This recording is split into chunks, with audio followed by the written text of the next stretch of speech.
గత ప్రభుత్వం నిరుద్యోగుల జీవితాలతో ఆడుకుందని ఆరోపించారు సీఎం రేవంత్ రెడ్డి.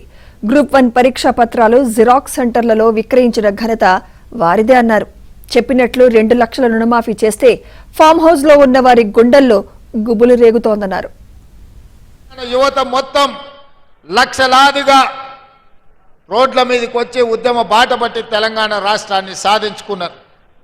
మేమందరం ఆశించిన గత ప్రభుత్వం అధికారులకు వచ్చిన తర్వాత రాష్ట్ర ప్రభుత్వంలో ఉన్న అన్ని ఖాళీలను శాఖల వారీగా సమీక్షించి అన్ని శాఖలలో ప్రభుత్వ ఉద్యోగ ఖాళీలను భర్తీ చేస్తారని, కానీ 10 సంవత్సరాలల్లా భర్తీ చేయకపోను నోటిఫికేషన్లు ఇస్తే ప్రశ్నాపత్రాలు జిరాక్స్ సెంటర్లలో అమ్ముకునే పరిస్థితి.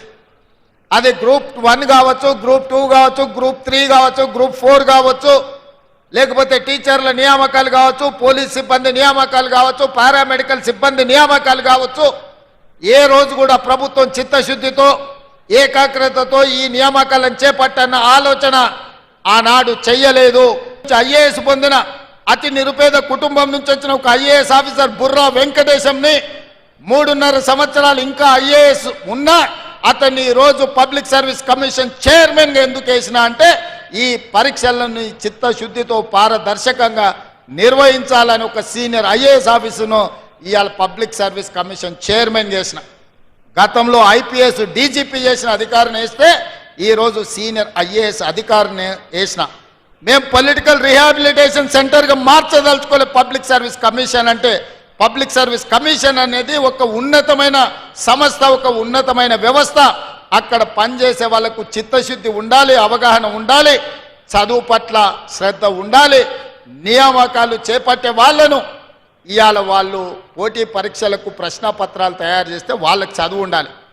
గతంలో పబ్లిక్ సర్వీస్ కమిషన్ మెంబర్స్ ఎవరయ్యా అంటే ఆర్ఎంపీ డాక్టర్ను పెట్టినరయా. గ్రూప్ 1 ఎగ్జామ్ నిర్వహించేటోడు ఆర్ఎంపీ డాక్టరు, డిప్యూటీ తహసీల్దారు, ఇట్లాంటి వాళ్ళను పబ్లిక్ సర్వీస్ కమిషన్ మెంబర్స్గా గతంలో వేసారు. నేను తప్పు పట్టడం లేదు, కానీ సెక్షన్ ఆఫీసర్ కలెక్టర్ని సెలెక్ట్ చేయలేడు కదా. ఇక మనకు వస్తారు కొంతమంది, వస్తున్నది అసలే సంక్రాంతి పండుగ. సంక్రాంతి పండుగ ముందర గంగిరెద్దులు వస్తాయి, దూడు బసవన్నలు వస్తారు.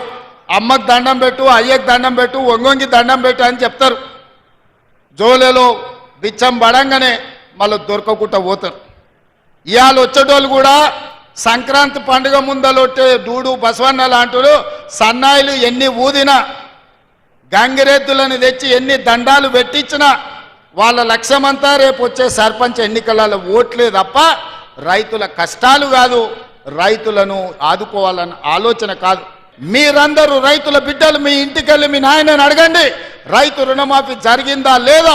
2 లక్షల లోపల రుణం ఉన్న 25 లక్షల మంది రైతులకు 21,000 కోట్ల రూపాయలు వాళ్ళ ఖాతాలో వేస్తే వాళ్ళ ఖాతాలో కాసులు గలగల అంటుంటే కొంతమంది గుండెల్లో పిడుగులు పడ్డట్టుగా ఫామ్ హౌస్లో పండుకొని బాధపడుతున్నారు. వాళ్ళ బాధకు మందు లేదు. ఏదైనా మందు ఉంటే ఇక ఆ మందు జూపల్లి కృష్ణారావు గారు ఇవ్వాల్సిందే, వారు లేరు కానీ వాళ్ళ శాఖ ఇవ్వాల్సిందే.